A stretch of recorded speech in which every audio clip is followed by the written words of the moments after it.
In case you hadn't figured it out already, the Satanic Biden administration is waging war on Christians. The latest escalation in this war came on Friday morning when, according to LifeSite News, a SWAT team of 25 to 30 jackbooted FBI agents in 15 vehicles swarmed the home of Mark Houck and his wife and their 7 children and raided the house with rifles drawn and pointed at the family. Mark's crime? He's a pro-life author and sidewalk counselor who gives his time to peacefully demonstrate outside of abortion mills and let women know that they don't need to kill their children. For this, the Biden administration decided to traumatize his family and arrest him at gunpoint. According to Mark's wife, quote, "The kids were all just screaming. It was all just very scary and traumatic." As they attempted to drag her husband off and throw him into a police car, she asked to see a warrant, at which point she says, quote, "They said that they were going to take him whether they had a warrant or not. Finally, they relented and showed her the first page of the warrant, which alleged that Mark had violated the Freedom of Access to Clinic Entrances Act. Now, according to Mark's wife, this charge had already been considered and thrown out by a federal district court. But the Biden administration doesn't care about any of that. The Biden administration has been accelerating its attacks in recent months on conservatives and Christians, and especially pro-life advocates. As the feds terrorized the Houcks and their children, Mark tried to keep everyone calm and simply requested that his wife bring him a sweatshirt and his rosaries. By the time she got back to hand them to him, the feds had already thrown him into one of their cars and hauled him off to jail. Lest anyone misunderstand and think that I am using the word satanic here hyperbolically or for mere rhetorical effect, I'm not. I'm using the word literally. Not only is the Biden administration doing satanic things, such as slaughtering babies, castrating kids, and persecuting Christians, it also comprises actual overt Satanists who proudly wear pentagrams, actual satanic imagery on their bodies. This is as explicitly evil as it gets. And I consider these FBI agents personally, morally culpable for this. I know that there are good people who work for the FBI and who do good work. So I constantly seek to distinguish between the corrupt political leadership at the FBI and the DOJ and the agents who are just following orders. This is different. This is a direct participation in clear evil. These FBI agents, the guys on the ground, should not have followed this order. They should have sooner resigned before they followed this evil order. They should feel deep shame for what they did, the agents. They should beg forgiveness of the Houck family and of God, and they should resign their posts immediately. This is no mere quibble between the political left and right. As Ronald Reagan observed, ultimately, there is no such thing as left or right, only up or down. And as Joe Biden has consistently said, we are in a battle for the soul of America. And in that battle, there can be no neutral ground. It is clear as day which side the Biden administration has picked. Those who continue to support and follow these kinds of evil orders have picked a side too. And now we all face an unavoidable question. Which side are you on? I'm Michael Knowles. This is The Michael Knowles Show.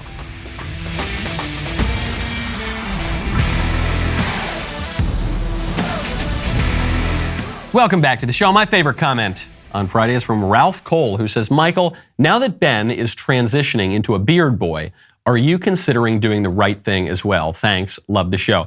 I am not. Ben is transitioning into a beard boy because we've sold all the Jeremy's razors. This is the problem. We have all these Jeremy's razors. We thought there's no way we can sell this many tens of thousands of Jeremy's razors. Well, we have. They're very, very popular because people don't want to shop from companies like Harry's that hate all of us. So we've sold all the razors. Now there are no razors left for Ben. Fortunately, I still have some of my Jeremy's razors so I can continue to shave and look nice and cleanly shaven. But Ben, no, he's going to end up looking like a vagabond. And that's just going to persist until we can manufacture more of those beautiful, beautiful blades. You know, When I think about the sort of metals that I want to not only manufacture, but that I want to invest in, that I want to keep near me, top of the list, even before the razors, birch gold.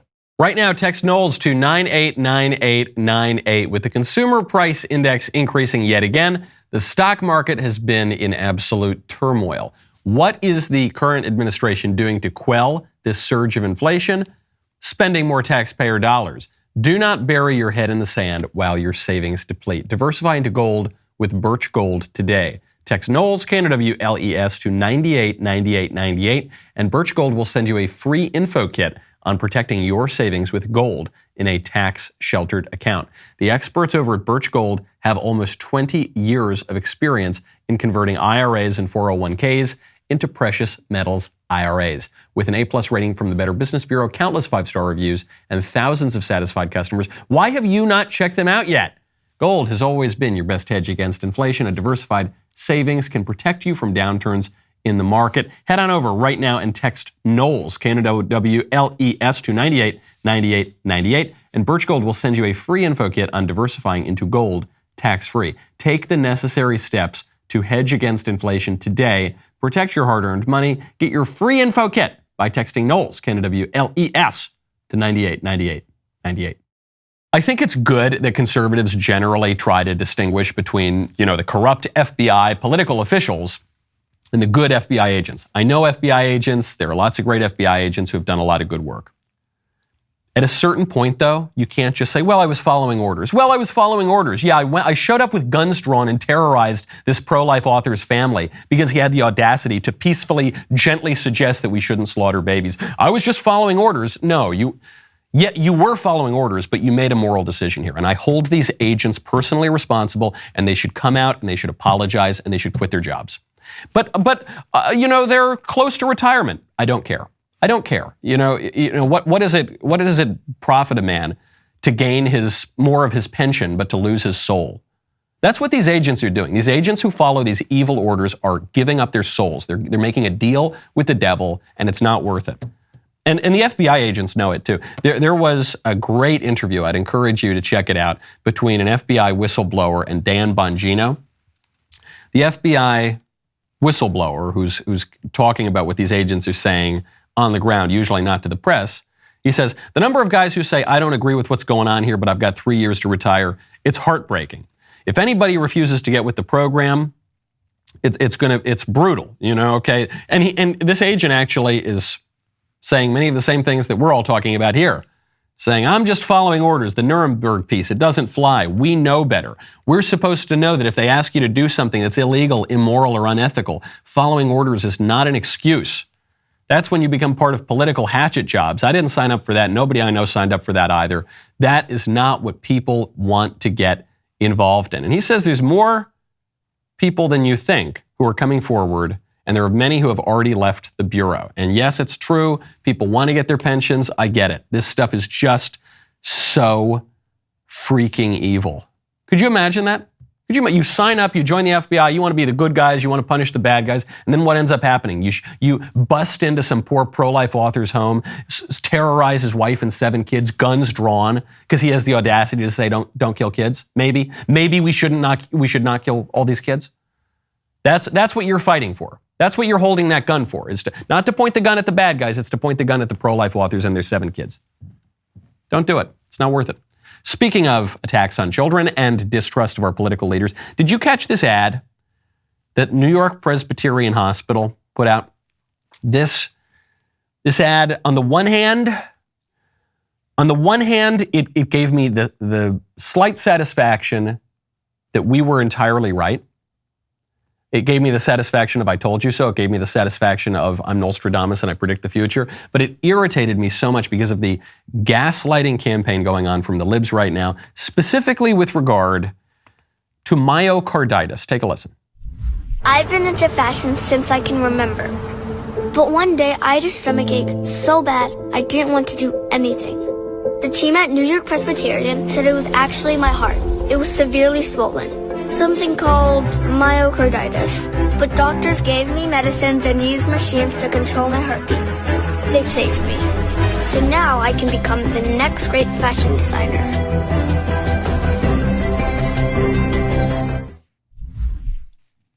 maybe my memory is a little foggy. I don't remember ever seeing an advertisement for treating myocarditis in children before. Have you ever seen that? Did you ever hear about that, an epidemic of myocarditis, the swelling of the heart in kids? I don't remember that.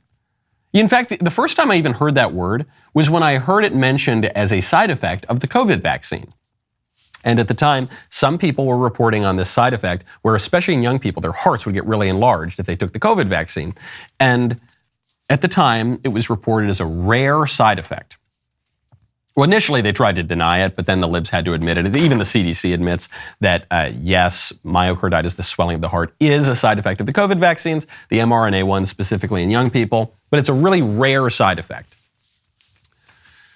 It's so rare that New York Presbyterian Hospital is airing very highly produced, expensive advertisements selling treatment for this rare side effect in kids.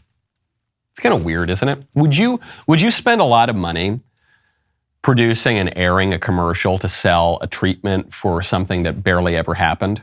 I don't think I would. I don't think I would do that. We were totally right. We were totally right, the conservatives, when we said, hey, COVID's not that bad for kids, generally speaking. Hey, there seem to be some side effects for these vaccines. Hey, some people have actually died from the vaccines. Hey, if you're not at a great risk from the virus, then probably it doesn't make a ton of sense to take this new experimental drug. Hey, when we said that, we were all censored, we were ostracized, we were called science deniers, we were called killers.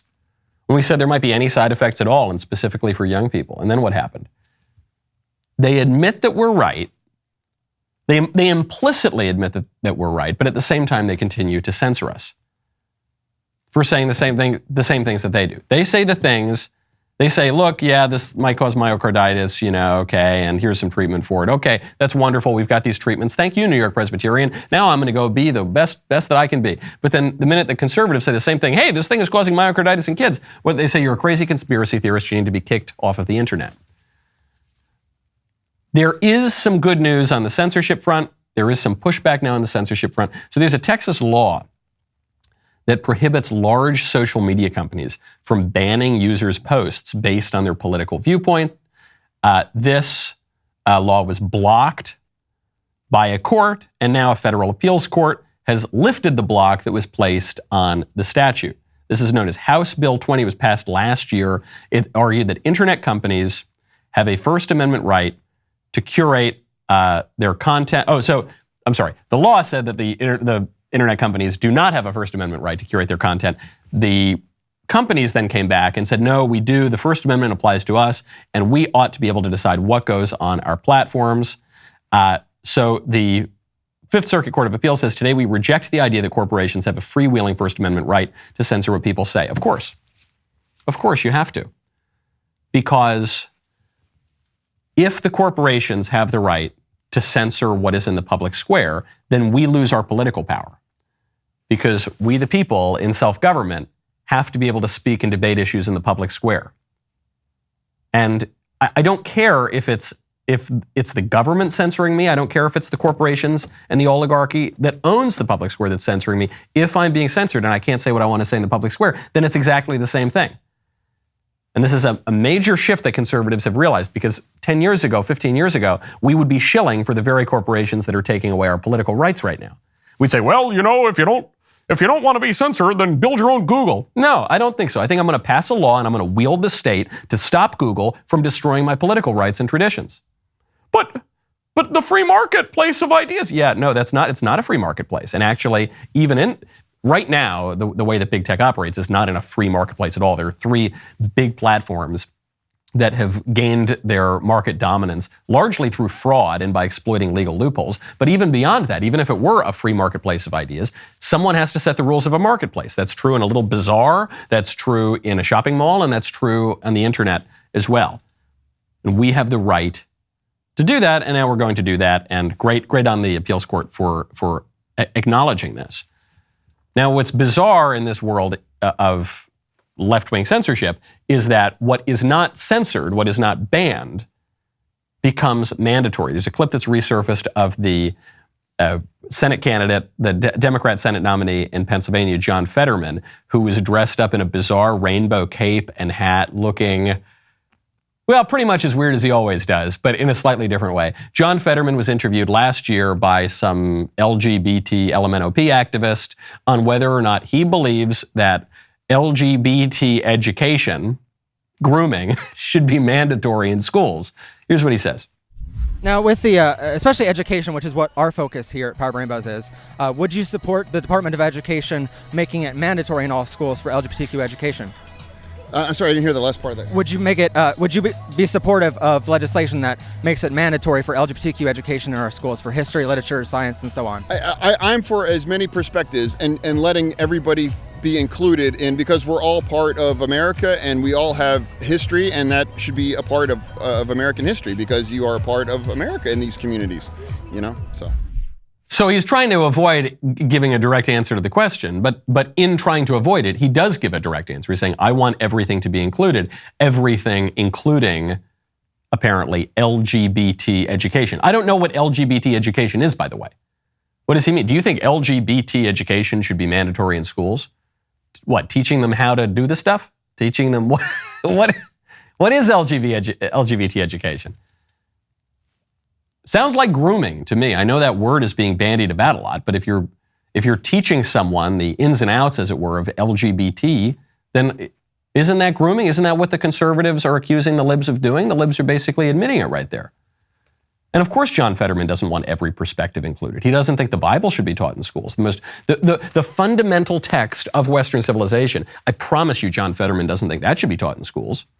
But genderqueer by Maya Kababi should be. LGBT pornography, like genderqueer, I guess that should be taught in schools. That should be mandatory. The Bible, that's got to be banned.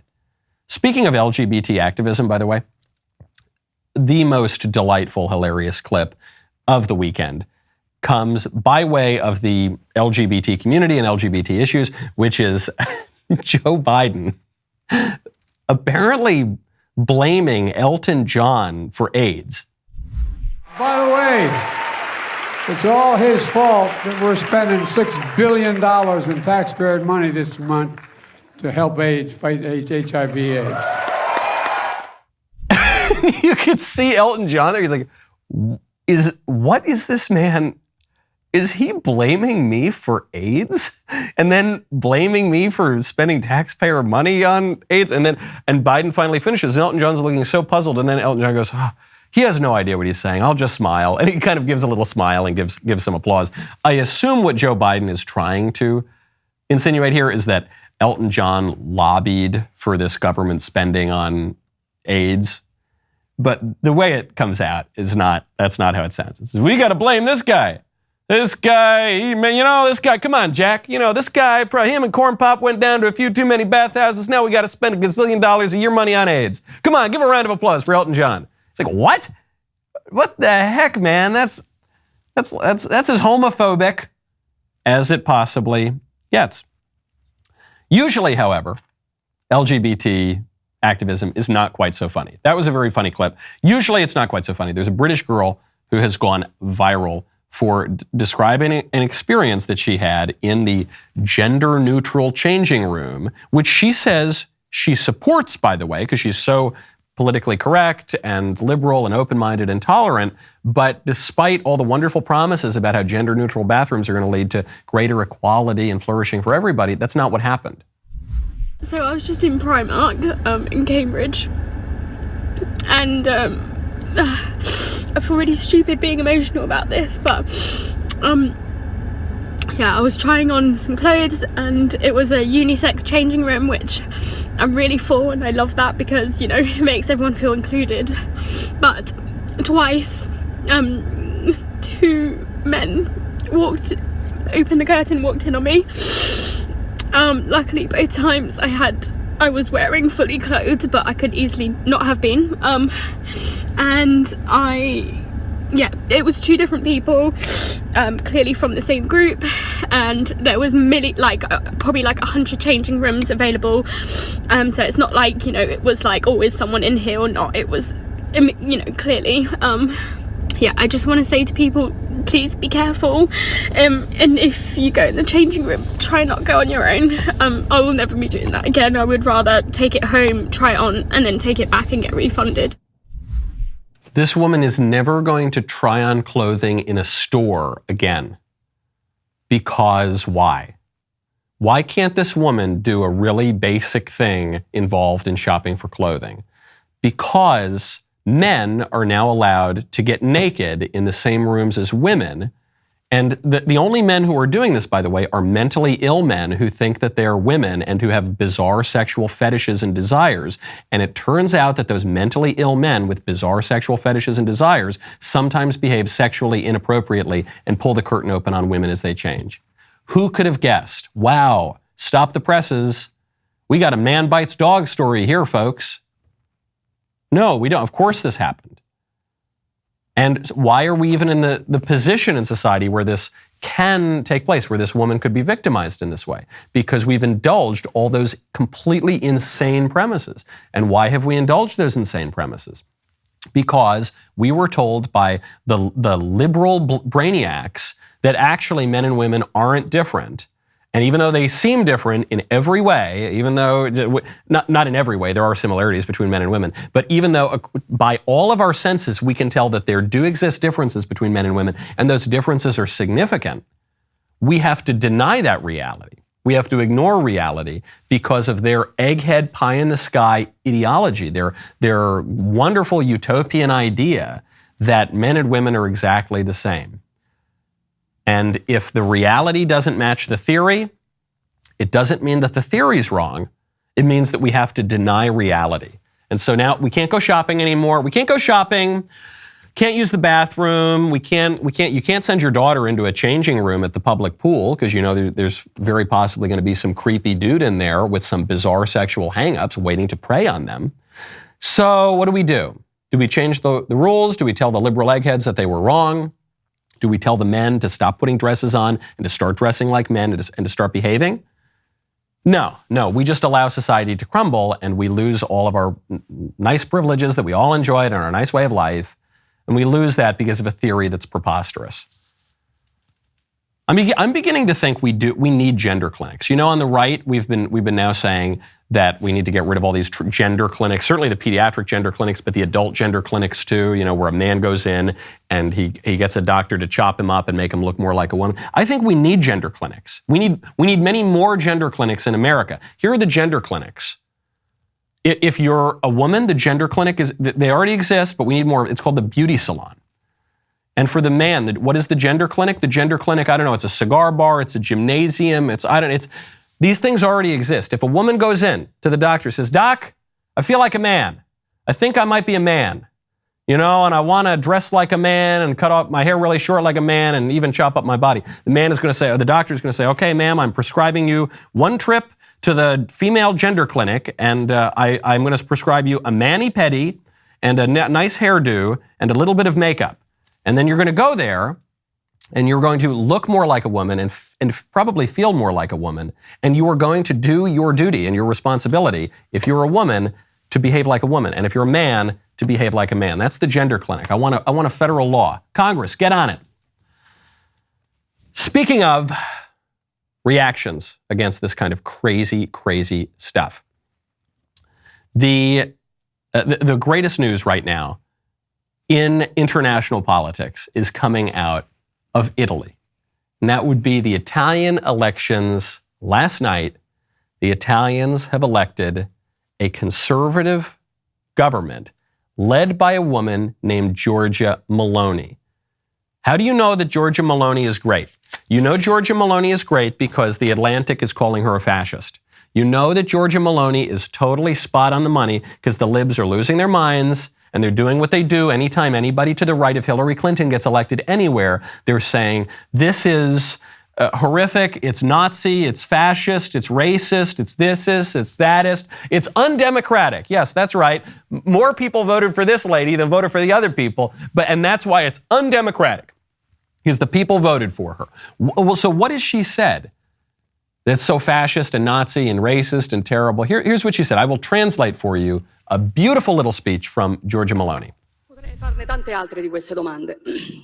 A monte c'è quella che ci facciamo oggi. Perché la famiglia This is è un what we're nemico? doing today. Why is the Perché family la an famiglia enemy? fa così paura? Why is the family C'è una causing so much risposta unica fear? per tutte queste domande. There's a single answer to Perché ci these definisce, questions. perché è la nostra identità. Because it defines us, because Perché it's our tutto quello identity. che ci definisce in questo tempo è un nemico. Because everything that E chi defines us is now vorrebbe an che enemy. non avessimo più un'identità e che fossimo solamente For those who don't want us to schiavi, have an identity consumatori anymore and to be perfetti. perfect E consumer allora è slaves. sotto attacco l'identità nazionale, So they attack è sotto national attacco identity, l'identità religiosa, they è attack sotto religious attacco identity, they l'identità di attack genere, è sotto attacco gender l'identità identity, familiare. they attack Non family devo identity. potermi definire I'm not allowed to italiana, define myself as cristiana, Italian, donna, madre, no. Christian, Io devo essere cittadino woman, X, mother. genere X, genitore 1, I've got to genitore be 2, citizen devo X, essere un gender X, numero. parent 1, parent 2, I've got to be a number. Solamente un numero, quando non avrò più Because when I'm only a un'identità, number, I quando don't have an non avrò identity, I don't have allora roots. sarò lo I'll be the schiavo perfect perfetto in slave balia della grande speculazione at finanziaria. the mercy Il of financial consumatore speculators, the perfetto. perfect consumer. Spot on the freaking money. Spot on the money. And she goes on later in that speech. I can't believe there's an Italian politician quoting this man. She goes on to quote G.K. Chesterton, the great British conservative, a hero to American conservatives, a hero to Christians, a hero to Christian conservatives especially. She goes on to say, no, we're going to defend our families, we're going to defend our way of life, we're going to defend our countries against the predations of the Davos set, the great resetters, the people who want to erase our borders, erase our identity, erase our culture, erase all the things that we hold dear, and make us all live in this clinical, generic, sexless, nationless, familyless dystopia where we're all living in pods and eating bugs. We're not going to do that. Okay, the conservative who's in a coalition government with this lady, because the way politics works in Italy, it's not like there's just two parties and one wins and one loses. There are lots and lots of different parties. And so this government that's going to be led by Giorgia Meloni has got other conservative parties in it. One of the leaders of one of those conservative parties, the Lega Party, is this guy Matteo Salvini, who I love. He's just like a big, happy Italian guy. And he'll tweet out pictures of spaghetti, bowls of spaghetti. I've actually seen this pop up in my Twitter feed. And I love that he does that. This is the kind of appeal that people want to see in politics and that people ought to make in politics. I don't want my politicians to give me some stupid egghead spreadsheet 5-point plan of some utopian abstract technocrat nonsense. I want politicians to realize that what do I really want from my politicians? I want them to protect my bowl of spaghetti. I want them to protect my way of life, my traditions, my culture, my family, and my community. Okay, and I don't want some pie in the sky plan on how we're going to upend everything and innovate everything and get rid of borders and we're all going to sing kumbaya as citizens of the world. No, protect my spaghetti, protect my family. This woman, Giorgia Meloni, she says, we've got a simple mandate here. Okay, we are running for God, for family, and for country. Okay, those are the important things to us. Not for Davos, not for global warming, not for socialism, not for any of this crap. Okay, we're running for God, for family, and for country. Beautiful. I say I don't make endorsements in the primary elections in America. As of right now, before we've got any declared candidates for president of the United States in 2024, Giorgia Meloni has my support right now. If we can figure out a way to make Giorgia Meloni a citizen of America and to amend the Constitution so that you don't need to be a natural-born citizen, I am so inclined to support this woman for president. Whoever the Republican nominee is in 2024, I want you to read her speeches verbatim, okay? She's great.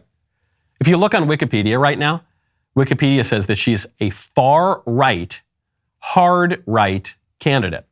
And why? I don't have the text in front of me, but you can go look it up on your own. I've roughly what it says is because she opposes abortion, she opposes euthanasia, that is assisted suicide, she supports national borders, she opposes illegal immigration, and she opposes same-sex marriage. I kid you not, that's one of the main issues that Wikipedia cites as to why this woman is far right, hard right, insinuating that she's a fascist. Because this woman holds the view of marriage that Barack Obama held in 2011. That's now considered hard right, far right. The view of marriage that every single person on planet Earth held for all of human history until roughly 2015. The view of marriage that Barack Obama, one of our most left-wing presidents that we've ever had, held as recently as 11 years ago. Now, if you hold that position, you are considered hard right, far right, fascist, Nazi. And so those words mean nothing. Nazi doesn't mean Nazi when the libs use it. Fascist doesn't mean fascist when the libs use it. In fact, when I see those words hurled at conservative politicians by the dishonest left-wing media, I just assume it's a great politician. Because I know the one thing I know for sure is when the libs call you a Nazi or a fascist, you're for sure not a Nazi or a fascist. So what is it? It just means that you have any kind of inkling toward a serious type of conservatism. Not the squishy, lame, fake, Liz Cheney kind of conservatism, just maybe cut taxes and bomb the Middle East kind of conservatism. No. Deep conservatism. Support my family, support my country, support my traditions, support national borders, real conservatism. In a world of Liz Cheney's, be a Giorgia Meloni. So now what are the libs going to do about it? Because they don't like that this lady just got elected in Italy. What are they going to do? They see this as part of a broader trend in the world. A right-wing government being elected in Poland, a right-wing government being elected in Hungary, a right-wing government being elected in America with Donald Trump, although they figured out how to get rid of him, at least for the time being. So what are they going to do about this? Well, the president of the European Commission says they've got backup plans. We'll see. If things go in a difficult direction, I've spoken about Hungary and Poland, we have tools. If things go in the right direction, and people as a body that is always, where always governments have to be accountable to, play an important role. We've got tools. We in Brussels, we in the European Commission, we in the EU, we have tools to deal with it. If those Italians get a little too rowdy, and they elect someone that we don't like. Because you see, what the election of Giorgia Meloni represents is an attack on democracy. This is what they all say. When those Hungarians elected Viktor Orban, that's an attack on democracy. When those Poles elected a right-wing government, that's an attack on democracy. Okay, that can't be an attack on democracy. By definition, people electing someone and then that person taking power is a triumph of democracy. But when the libs talk about democracy, they're not talking about democracy. They're talking about liberalism. And I know some people on the right want to make all these distinctions. Well, it's not really liberalism. We're the true liberals and they're the real, whatever. Okay, liberalism, progressivism, leftism, whatever you want to call it. I just call them the libs generally. I think that's simple. It gets the message across. But what they mean is their preferred ideology. They would support the imposition of their preferred liberal ideology, even if 99% of the people voted against it. They would say that if 99% of the people voted for a conservative government, and then they imposed liberalism on those people who don't want it, that would be a triumph of democracy. So they don't really mean democracy, right? They mean liberalism, which they're going to impose top down, even against the will of the people. Which brings up a great point that the conservative law professor at Harvard, Adrian Vermeule, continues to make, which is that liberalism is not so open and tolerant, and liberalism doesn't necessarily and doesn't even usually reflect the will of the people. Liberalism is coercive. Very often, you'll see sometimes squishy American conservatives say this too. They say, look, we don't love liberalism, but if you get rid of liberalism, gosh, if you have an illiberal, authoritarian government, why, that would be coercive. Would it be as coercive as liberalism? I doubt that. Liberalism is coercive. The majority of people don't want open borders. The majority of Americans, forget Italy for a second, the majority of Americans want to drastically reduce all immigration, legal and illegal. That according to a Harvard-Harris poll. And yet it never happens. Why? Liberalism won't allow it. The majority of Americans are considerably pro-life, and yet we've got one of the most radical pro-abortion regimes in the world. Much more radical than pretty much anyone other than China, North Korea, and Canada. Why? Why is that? Why is the will of the American people not being reflected in abortion policy? Because liberalism won't let that happen. When marriage was radically redefined by the Supreme Court, the vast majority of Americans opposed that definition of marriage. They supported the traditional definition of marriage, which we had everywhere. It was the new definition of marriage, the same-sex marriage, quote unquote, was imposed by 5 lawyers on the Supreme Court. really by Anthony Kennedy trying his hand at romantic poetry in the Obergefell decision. That's not reflecting the will of the people. That's a radical coercion and imposition from liberalism. It's why I don't use that talk, that kind of harangues against illiberalism or authoritarianism. I don't even think the words really mean very much at all. Yes, political movements very often are driven by minorities. That's true virtually everywhere. And political movements are intrinsically coercive.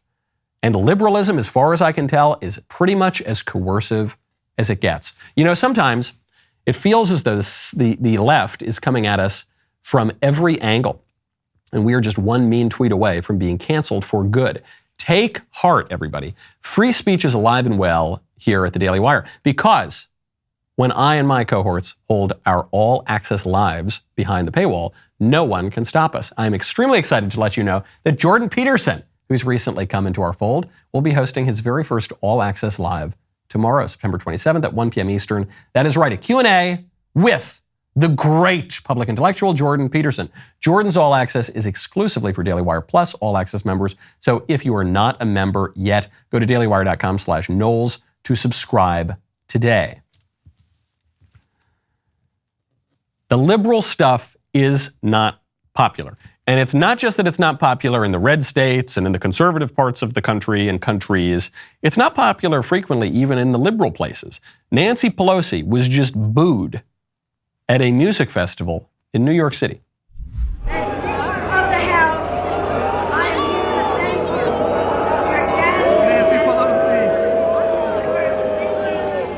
Why is everybody booing? So this is the Global Citizen Festival in New York City. You would imagine that these people are overwhelmingly libs, and then there's Nancy Pelosi up there speaking, and she's getting booed. And it's funny, you hear that one guy in the back goes, "Why is everybody booing?" I don't know, the clip that's gone viral actually doesn't give a ton of context into specifically what Nancy Pelosi is talking about. But here's why she might be being booed.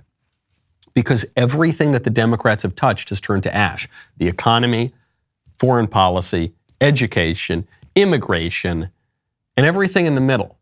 It's all fallen apart. This is why the Democrats are underwater on every single public policy issue. This is why the Democrats are running way, way behind when you look at the polls for the midterm elections. So frankly, I'm not really surprised that Nancy Pelosi is getting booed in New York City. New Yorkers, especially the ones that are kind of, you know, in the rich parts of town who go to all the fancy liberal soirees, they can be taken with liberal flights of fancy, but they don't like getting mugged. They don't like dirty streets. They don't like bums and criminals running around everywhere. They don't like when the economy's tanking. They don't like stupid foreign policy that's causing huge disruptions to the energy industry and to the stock market and to everything. They don't like bad government, okay? And so how are the Democrats going to win in this kind of an environment? The only thing they can do is threaten violence. This is why, to get back to the very top of the show, this is why Joe Biden is sicking his thugs, his jackbooted thugs, on ordinary, nice, polite, pro-life activists. This is why Joe Biden is hiring 87,000 IRS agents and giving some of them guns to go after you. This is why Joe Biden is letting his criminals off the hook, the BLM criminals and the Antifa criminals. He's letting them off the hook. He's encouraging them to terrorize you. And why he is throwing you in prison. It's why he's taking the Midwestern grandmothers who show up to the Capitol Rotunda and get a little excitable on January 6th. He's throwing them in solitary confinement. But he's letting the BLM thugs who kill people off the hook. Because the only way that an unpopular liberal agenda can maintain its political power is through coercion and through force and through the threat of violence, and sometimes explicitly through violence. There's a story that is not being covered anywhere in the mainstream media. It's only being covered on some conservative outlets. This would be the story of a 40-something-year-old liberal who just murdered an 18-year-old conservative for being a conservative. So they got into some political disagreement at a bar, and then this older liberal guy runs over the conservative kid just for being a Republican. And he said he's a Republican extremist. That's why I did it. Using the same kind of language that Joe Biden is using when he calls the rest of us semi-fascists and extreme threats to our democracy. And then the cherry on top of this truly hideous sort of political Sunday, this situation that we find ourselves in, is that this man, Shannon Brandt, the murderer, comes out and he complains that now he might have to sit in jail for a long time. I don't understand the differences. 41-year-old Shannon Brandt had a tough time understanding the charges against him, vehicular homicide and leaving the scene of a deadly accident. A judge ordered Brandt held on $50,000 cash, which he objected, saying he's not a flight risk. I have a job and a life and a house and things that I don't exactly want to see, go by the wayside. Family that are very important to me. He's got a family. He's got a job. He's got a house. He doesn't want to see that go by the wayside. By the way, he's not even being held without bond. It's not even that the judge is saying, look, you murdered a kid because he was conservative. It was a complete political motivation.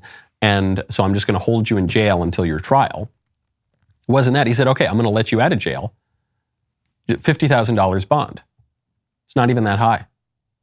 Considering the crime, it's not even that high. And he says, what?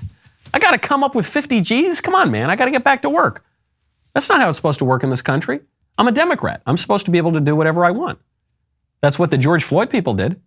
That's what all the BLM rioters, they went out and they killed people and they burned buildings down and they attacked federal courthouses and they robbed and they looted. They didn't get in trouble. Why am I getting in trouble? Yeah, if I were a Republican, I could see why I'd be held in jail. I'd be held in solitary confinement for months. But I'm not. I'm a Democrat. You're going to make me pony up 50 G's? It's amazing. I'm positive some left-wing group will bail him out. If they haven't bailed him out already, they probably have. That's what the shock is the most offensive part. Because he knows, this guy, Shannon Brandt, knows what we all know, which is that the Democrats have different rules and that the Democrats are permitted to commit political violence. And that the Democrats are encouraged to commit political violence. And that Maxine Waters, and Eric Holder, and Hillary Clinton, and all the rest of them, and to say nothing of the pundits, are saying, yeah, go out there, don't be civil with Republicans, get up in their face, push back on them, go to their homes where their children sleep. And then what happens? A liberal from California goes to Brett Kavanaugh's house and tries to murder the Kavanaugh family. Certainly at least to assassinate Justice Kavanaugh. That's what happens. Why?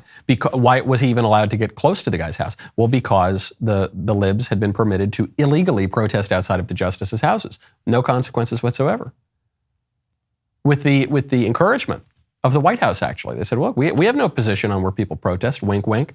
Maybe you shouldn't overrule Roe v. Wade, guys, because we're going to send our thugs to go threaten you and maybe kill you. That's what you get.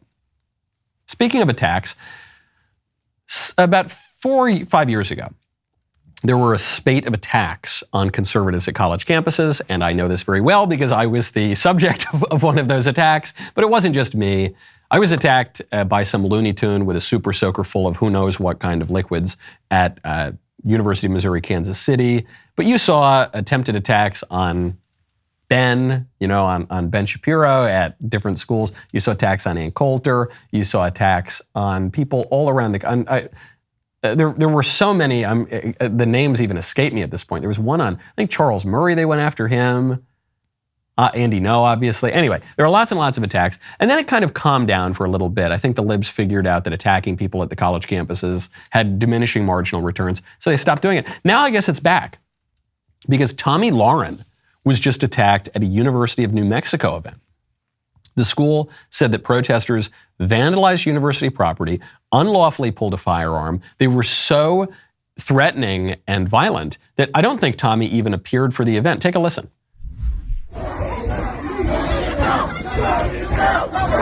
Pulling, people trying to keep the door closed because this screaming mob outside. You got cops and people in plainclothes trying to keep the doors closed.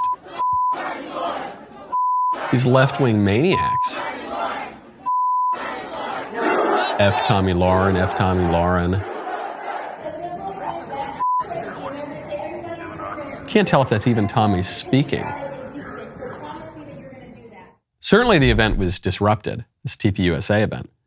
And the reason I mention it is because it's Tomi Lahren. Tomi Lahren is pretty liberal. Tomi Lahren would go on TV and defend abortion and say that pro-lifers are hypocrites. because conservatives are supposed to be for small government, and that means that we should be able to kill babies too. I mean, she would say these sorts of things. I don't say it to make fun of Tomi, but just to point out, Tomi is not the most right-wing person out there. If anything, Tomi's sort of, I don't know, I'd call her probably center-left. At the very most, she's center-right. And the libs are doing this to her. She's too right-wing for them. This essentially pro-abortion advocate. I don't know her position on same-sex marriage. I assume she's pretty liberal on that. She's not, when we talk about the social conservative issues, which is to say actual conservatism, not just cutting taxes, but like actual, you believe that you want to conserve something about the political tradition and about society. This woman's at most centrist. And they go after her, just like they go after everybody. They call Tomi a fascist. They call Tomi a neo-Nazi. They call all of us these names. Okay, and it's why it means absolutely nothing. You are about to hear, in Italy, especially coming out of Italy, you're about to hear that this is the return of Mussolini, this is the return of Hitler, forget about Mussolini, it's Hitler. It's Hitler, it's mega Hitler. This is the worst thing that's ever happened. Get ready, she's gonna invade Czechoslovakia or something like that, okay? And it's all just completely nonsense. It's all completely made up, okay? And they're going to ramp up those attacks, not just on Italian politicians, and not just on Tomi Lahren. They're going to ramp them up on you. They're going to ramp them up on quiet, pro-life activists. They're going to ramp them up on people who just want to follow their faith and follow their culture and their traditions and preserve their family. They're going to attack you. That's why they're beefing up the IRS. That's why they're sicking their dogs, their absolute jackbooted thugs, and having them raid the political opposition's home at Mar-a-Lago and having them raid the pro-lifers' house and terrorize their kids. Okay, and it's getting much more intense. We're only in 2022, okay? We're not even in 2024. Things are heating up very, very quickly. You want to make sure that you don't get caught in a position where you say, well, I was just going along to get along. Well, I was just following orders. There is no neutrality when we're talking about issues of stark good and evil. Pick a side. It's Music Monday, and the producers, they want to mix it up a little bit, okay? So they've given me a song that they say is very, very wholesome, very, very good. It's not WAP. It's not Lizzo, even though I kind of like that Lizzo song. It's really, really good, nice, wholesome, good American content. So we'll see. It might be a little too wholesome for me. We'll give a little bit of a read. The rest of the show is continuing now. You don't want to miss it. If you're not a member, click the link in the description and join us. We'll see you at the member block.